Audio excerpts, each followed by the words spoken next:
whispering because people are asleep and it is midnight.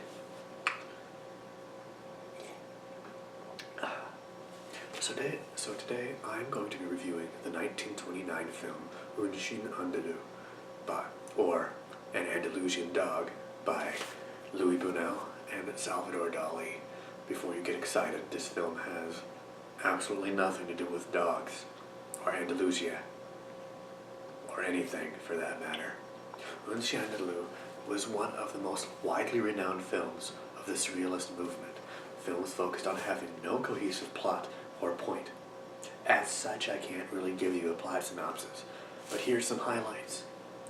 Cut eye, a manly nun, ant hands, ran over by a car, piano donkeys with priests along for the ride, and buried in the sand. If that string of words makes no sense to you, join the club. And I've watched this film multiple times. It's probably because one of the guys who helped make this film, Dali, is most famous for making this. Plot aside, Chien is widely considered a masterpiece of film, and was and is massively influential. Films from The Gritty Silence of the Lambs to the mind-numbing nonsense of David Lynch's Eraserhead draw influence from the dreamlike sequences and discordant plot lines of Buñuel's work. The use of cuts and practical effects created an eerie sense of disjointedness still used in modern film, while these effects, such as the cutting of the goat's eye, or the use of an obviously fake prosthetic hand filled with ants, may not seem very convincing to a modern audience used to a world of makeup artists and CGI.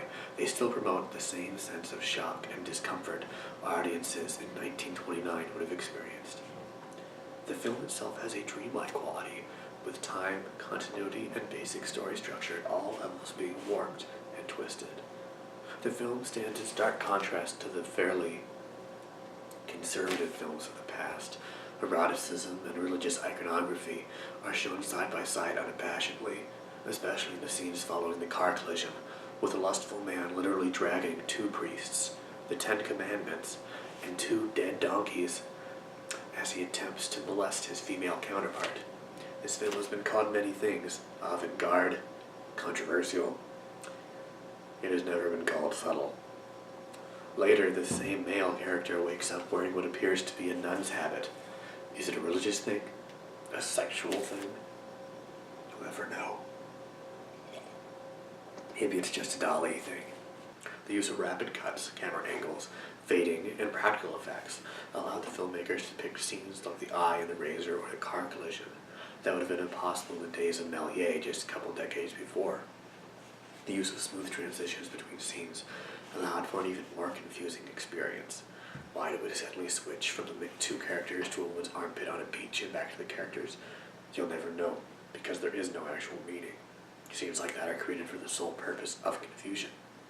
Why there a pair of arms mixing a cocktail through 2 holes in the wall, and why does none man seem so concerned about it? No idea. It just is. Who is this random man throwing the nun's habit out the window? Oh wait, it's him.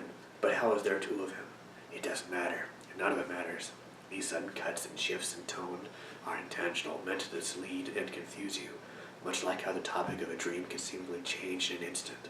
Whatever your opinions on this film, there's no denying the impact it has had on modern film. All these weird dream sequences, seemingly random changes in tone, and uncomfortable practical effects can link themselves back to the films of Buñuel and Dali. This has been a review of Chien Andalou by Charles Harper, signing out.